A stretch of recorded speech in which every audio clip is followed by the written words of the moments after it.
நிலக்கோட்டை சட்டமன்ற தொகுதிக்கு அதிமுக பொதுச் செயலாளர் எடப்பாடி பழனிசாமி வருகையை முன்னிட்டு பிரம்மாண்ட வரவேற்பு ஏற்பாடுகள் செய்யப்பட்டுள்ளன. அதிமுக பொதுச் செயலாளர் எடப்பாடி பழனிசாமி தமிழ்நாடு முழுவதிலும் உள்ள அனைத்து சட்டமன்ற தொகுதிகளுக்கும் புரட்சி பயணத்தை மேற்கொண்டு வருகிறார். இந்த நிலையில் திண்டுக்கல் மாவட்டத்தில் உள்ள நத்தம், நிலக்கோட்டை உள்ளிட்ட பகுதிகளில் 2 நாள் சுற்றுப்பயணம் மேற்கொள்ள உள்ளார்.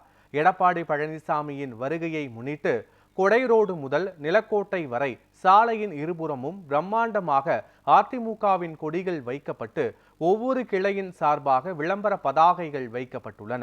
மேலும் 40 அடி உயரம் கொண்ட எம்ஜிஆர், ஜெயலலிதா மற்றும் எடப்பாடி பழனிசாமி ஆகியோரின் புகைப்படம் பொறிக்கப்பட்ட பிரம்மாண்ட விளம்பர பதாகை வைக்கப்பட்டுள்ளது.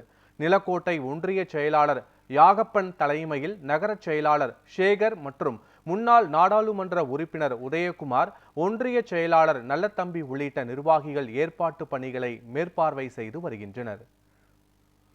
தமிழ்நாடு பூரா நம்மளுடைய புரட்சி தமிழர் அவர்கள் மக்கள் மத்தியில் நீங்கி வருகிறார். ஆகையால் நம்ம புரட்சி தலைவர் வருவதை நிலக்கோட்டில் நடந்துராத அளவுக்கு நம்ம நடத்தி காட்ட வேண்டும்.